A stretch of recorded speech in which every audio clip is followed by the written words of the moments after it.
Hello viewers, শুরু করব class 11-এর second সেমিস্টারের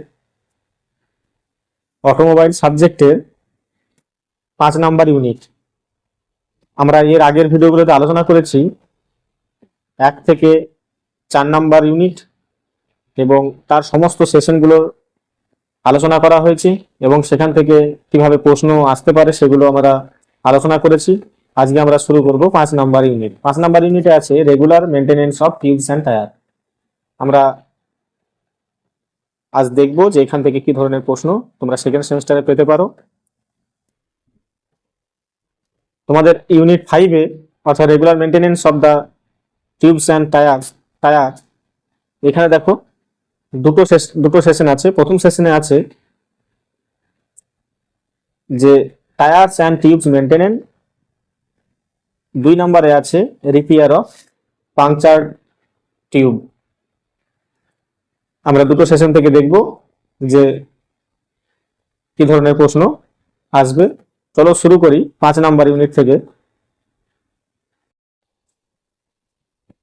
দেখো 5 নাম্বার ইউনিট প্রথম সেশন হচ্ছে টায়ার অ্যান্ড টিউব মেনটেনেন্স, অর্থাৎ টায়ার ও টিউব রক্ষণাবেক্ষণ।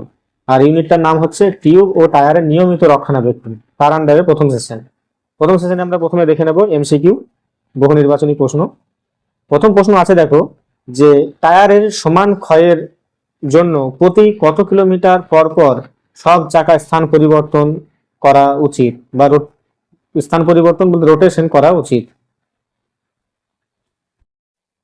তাহলে সঠিক উত্তর হবে অপশনগুলো দেখো 5,000 কিলোমিটার, 8,000 কিলোমিটার, 10,000 কিলোমিটার, 15,000 কিলোমিটার।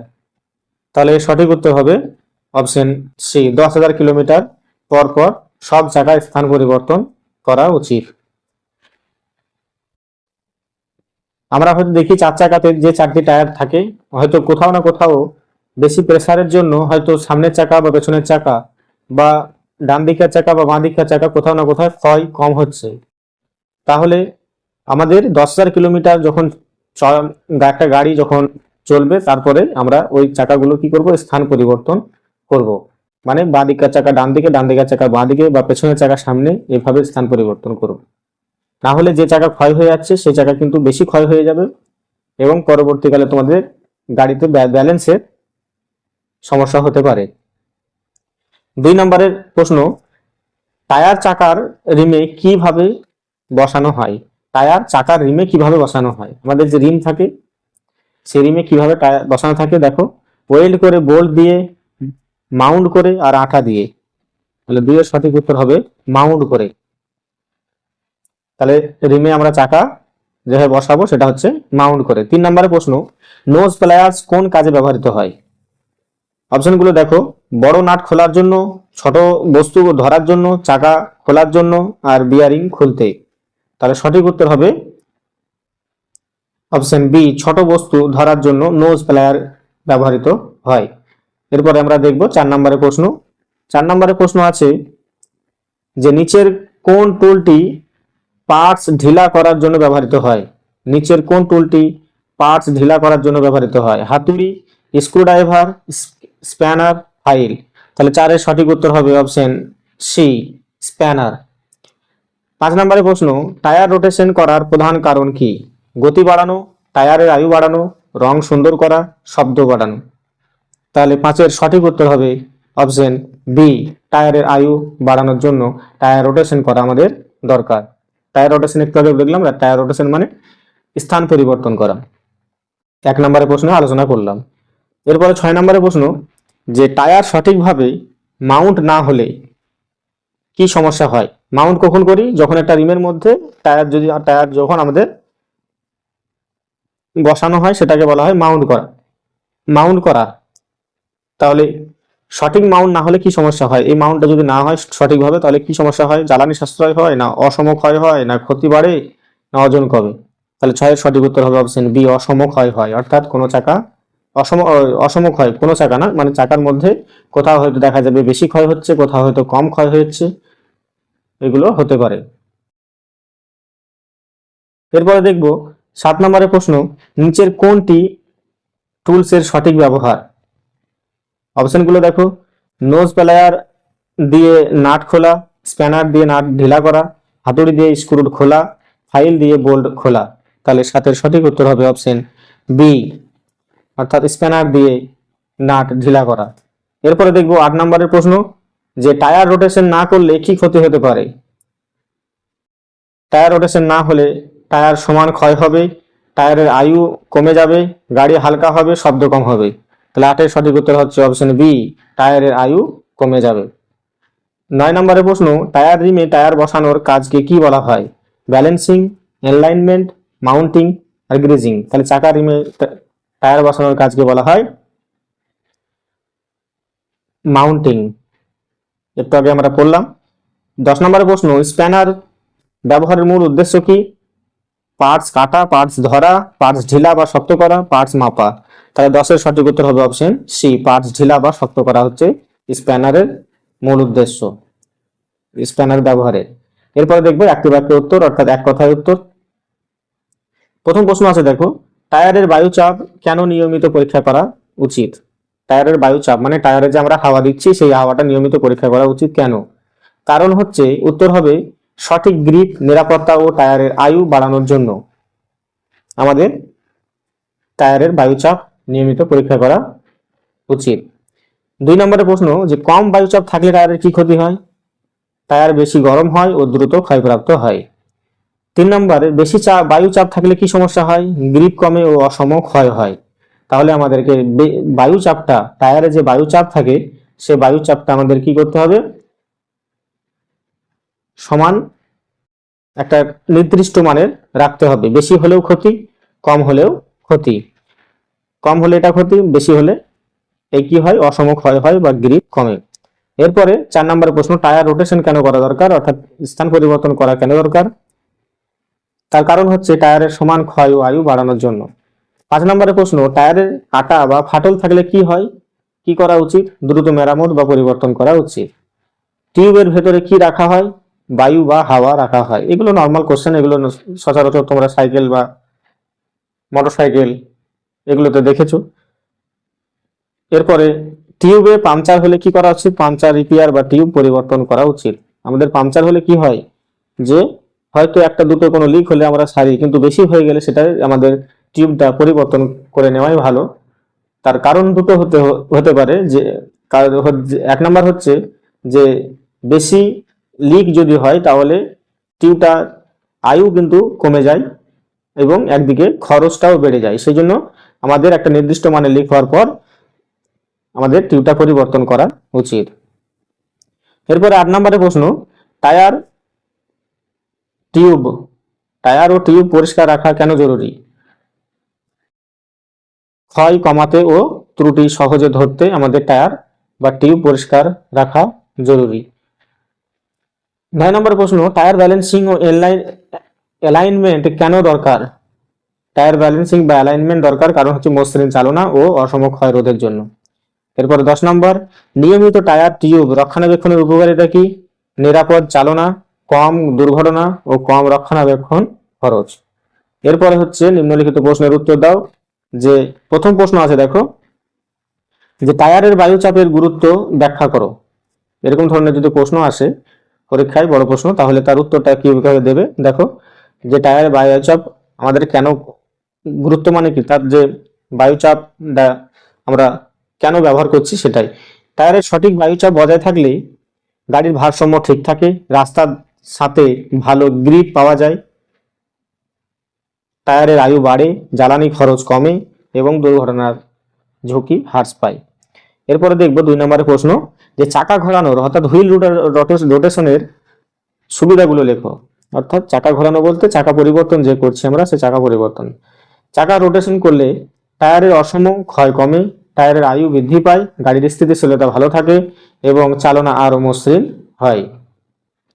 এরপরে 3 নম্বরের প্রশ্ন, যে টায়ার ও টিউবের মধ্যে পার্থক্য কি। এটা আসতেই পারে, টায়ার ও টিউবের মধ্যে পার্থক্য। বিষয় দেখো, কাজের উপর ভিত্তি করে আমরা টায়ার ও টিউবের মধ্যে পার্থক্য প্রথমে দেখব। যে রাস্তার সাথে গ্রিপ তৈরি করতে কিন্তু আমরা টায়ার ব্যবহার করি, আর টিউব কি, বাতাস ধারণ করার জন্য কিন্তু টিউব ব্যবহার করি। এরপরে অবস্থান যে চাকার বাইরে থাকে, আর এটা টায়ারের ভেতরে থাকে। এরপরে উপাদান হিসাবে রাবার বা ফাইবারের হয়, কিন্তু এটা নরম রাবার দিয়ে তৈরি টিউব হয়। আর ক্ষয় ক্ষয় হয়, আর ছিদ্র হলে বাতাস বেরিয়ে যায়। এগুলো পার্থক্য। এরপরে দেখবো 4 নম্বরের প্রশ্ন, টিউবলেস টায়ারের সুবিধাগুলো লেখো। আমরা আধুনিক গাড়িগুলোতে টিউবলেস চাকা দেখতে পাচ্ছি। এখন উন্নত মানের সাইকেলগুলো তো টিউবলেস হয়ে গেছে, এবং মোটরসাইকেলে তো আমরা সচরাচর দেখি টিউবলেস টায়ার। সেগুলো সুবিধা কি? বাতাস ধীরে বের হয়, হঠাৎ পাংচার হয় না। যদি কখনো লিক হয়ে যায় তাহলে কিন্তু হঠাৎ হাওয়াটা বেরিয়ে যায় না, সেটা ধীরে ধীরে বের হয়। ফলে আমি যদি কোনো বিপজ্জনক রাস্তায় লিক হয়ে যায় তাহলে কিন্তু গাড়িটা নিয়ে যাওয়া যায় চালিয়ে। কিন্তু যদি টিউবযুক্ত টায়ারে আমরা লিক হয়ে যায় তাহলে সঙ্গে সঙ্গে সেখানে কি হয়ে যায়, আর গাড়িটা নিয়ে যাওয়া যায় না। এরপরে ওজন কম হওয়ায় জ্বালানি সাশ্রয় হয়।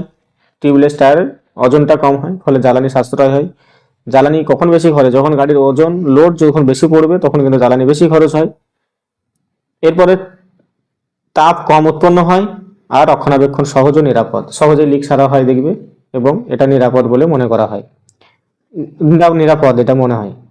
এরপরে দেখো আমরা 5 নম্বরের সেশনে 5 নম্বর ইউনিটে 2 নম্বর সেশনে চলে যাব। 1 নম্বর সেশন থেকে কি ধরনের প্রশ্ন আসতে পারে আমরা বললাম। যদি প্রশ্নগুলো ভালো লেগে থাকে তোমাদের চ্যানেলটিকে সাবস্ক্রাইব করবে, বেশি বেশি শেয়ার করবে, লাইক করবে, এবং সমস্যা হলে কমেন্টে জানাবে, সমাধান করার চেষ্টা করব। চলো শুরু করি 2 নম্বর সেশন এই ইউনিটের।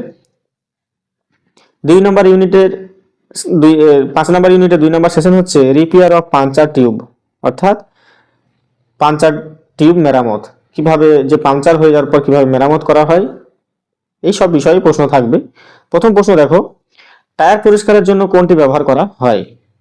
হাতুড়ি, brush, spanner, nose plier. Tyre পরিষ্কারের জন্য কোনটি ব্যবহার করা হয়? তাহলে সঠিক উত্তর হবে ব্রাশ। ব্রাশ ব্যবহার করব কারণ হচ্ছে যে টায়ারের যে ইগুলো থাকে, থ্রেডগুলো যেগুলো থাকে এইভাবে, সেই থ্রেডে আমরা যদি ব্রাশ ব্যবহার না করি, যদি কোনো প্লেন জিনিস ব্যবহার করি তাহলে হয়তো এই বরাবর হবে, কিন্তু ব্রাশ করলে কি হয়, এই ব্রাশের কাঁটাগুলো এইভাবে বিঁধে গিয়ে সেই পুরো চাকাটা পরিষ্কার করে দিতে পারে। 2 নম্বরের প্রশ্ন, পাংচার চিহ্নিত করতে টায়ার কিভাবে পরীক্ষা করা হয়? টায়ার খুলে দেখে, বাতাস ভরে, জলে ডুবিয়ে, না হাত দিয়ে চাপ দিয়ে, না টুল দিয়ে স্ক্র্যাপ করে। তাহলে 2 এর সঠিক উত্তর হবে অপশন বি, বাতাস ভরে জলে ডুবিয়ে আমরা কি করব, পাংচার চিহ্নিত করব। এরপরে 3 নম্বরের প্রশ্ন, যে হট প্যাচ প্রক্রিয়ায় কোনটি ব্যবহার করা হয়? হট প্যাচ পদ্ধতি, এটা পাংচার সারানোর প্রক্রিয়ায় একটা হট প্যাচ পদ্ধতি। এই প্রক্রিয়ায় কোনটি ব্যবহার করা হয়? ঠান্ডা পানি মানে ঠান্ডা জল, তাপ আর ভ্যালকানাইজার, ব্রাশ আর স্প্যানার। তাহলে অপশন বি হবে সঠিক উত্তর, তাপ ও ভ্যালকানাইজার আমরা ব্যবহার করি হট প্যাচ প্রক্রিয়ায়। 4 নম্বর প্রশ্ন, টায়ার থেকে পেরেক বা নখ বের করার জন্য কোনটি ব্যবহার করি? টায়ার থেকে পেরেক বা নখ বলতে যে পিন, কোনো কাঁটা যদি আমরা ঢুকে যাই তাহলে কোন যন্ত্রটি ব্যবহার করব? হাতুড়ি, স্প্যানার, নোজ প্লায়ার, ফ্যার। তাহলে 4 এর সঠিক উত্তর হবে option C, nose plier. Nose plier মানে হচ্ছে যে যেটা দিয়ে তুমি চিমটি দিয়ে যেটা দিয়ে তুলছো আর কি, সেটা হচ্ছে নোজ প্লায়ার। এটা দিয়ে আমরা টায়ারের ভেতরে কোনো পাথর বা কোনো কাঁটা বা কোনো কিছু যদি পেরেক ঢুকে যায় তাহলে কিন্তু আমরা ওটা টেনে বের করতে পারি। এরপরে আমরা 5 নম্বরের প্রশ্ন দেখব। 5 নম্বরের প্রশ্ন আছে, টিউবলেস টায়ারের পাংচার রিপেয়ার করার সময় কি ব্যবহার করা হয়? টিউবলেস টায়ারের পাংচার সময় কি ব্যবহার করা হয়? প্লাগ, রবার স্ট্রিপ, ঠান্ডা জল, স্প্যানার, হাতুড়ি।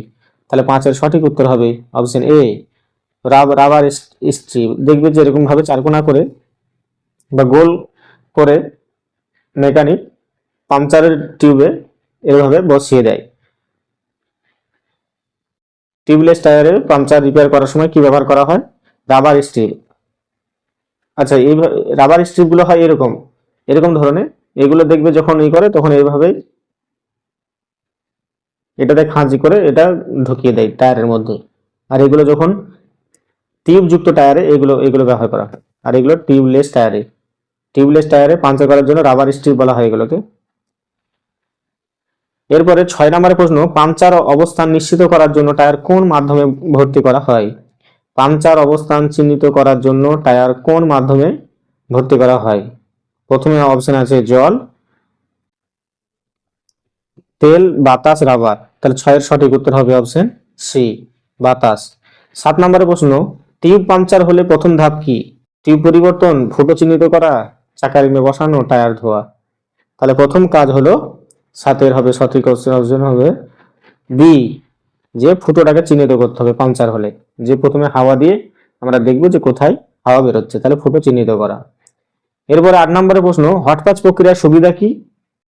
অপশনগুলো দেখো, দ্রুত মেরামত করা, বেশি স্থায়িত্ব মেরামত হয়, স্থায়ী মেরামত হয়, ব্যালেন্সিং সহজ হয়, টায়ার হালকা হয়। তাহলে 8 এর সঠিক উত্তর হবে অপশন বি, বেশি স্থায়ী মেরামত হয়। এরপরে 9 নম্বর প্রশ্ন, টায়ার পরিষ্কার না রাখলে কি সমস্যা হতে পারে?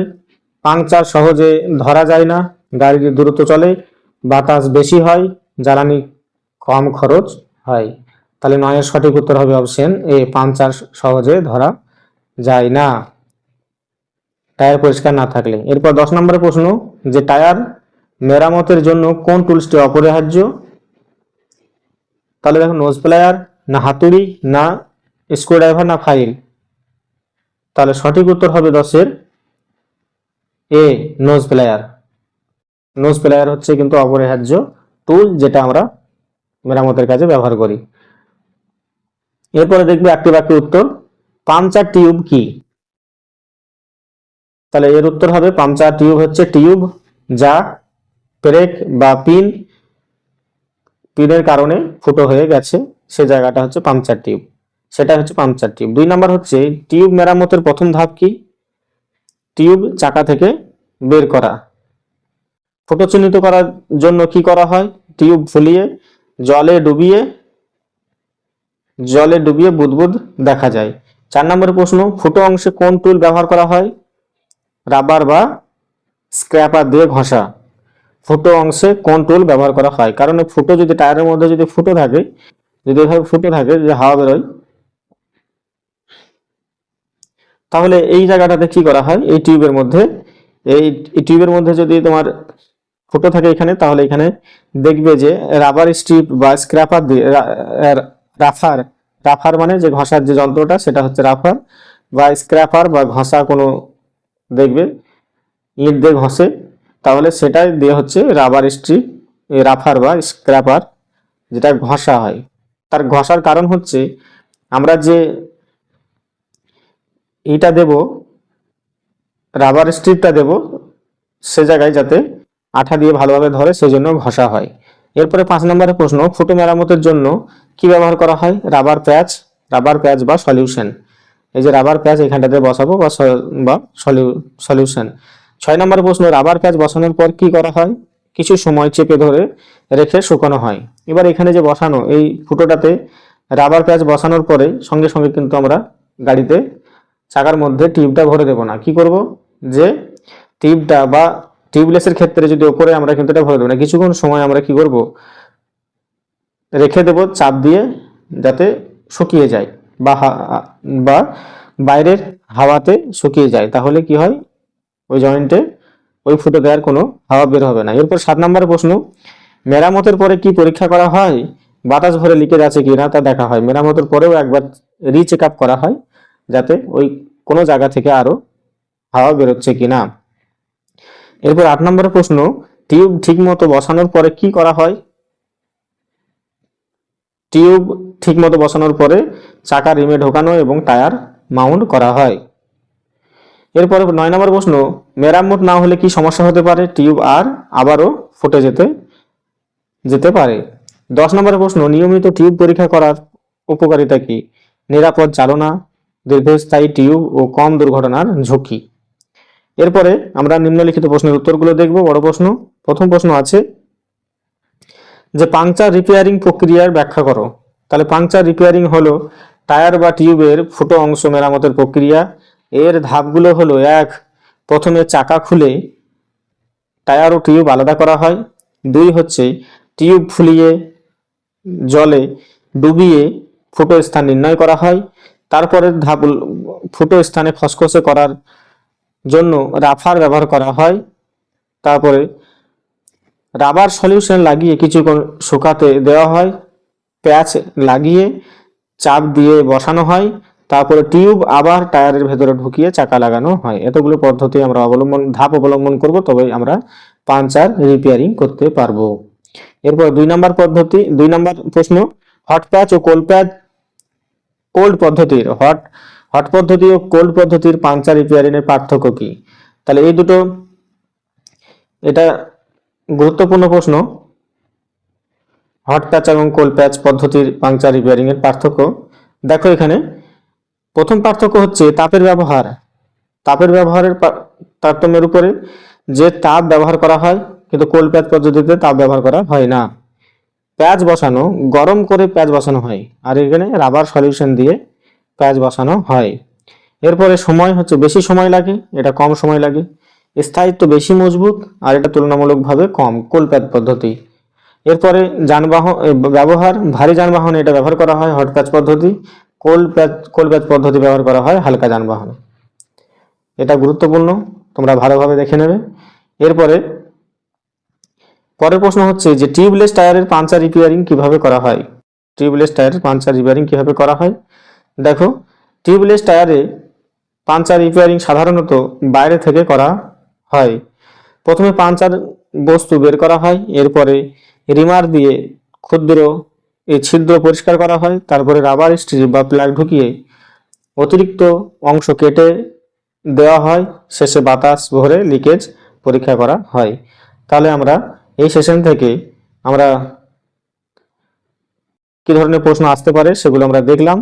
যদি প্রশ্নগুলো ভালো লেগে থাকে চ্যানেলটিকে সাবস্ক্রাইব করবে, বেশি বেশি শেয়ার করবে, লাইক করবে এবং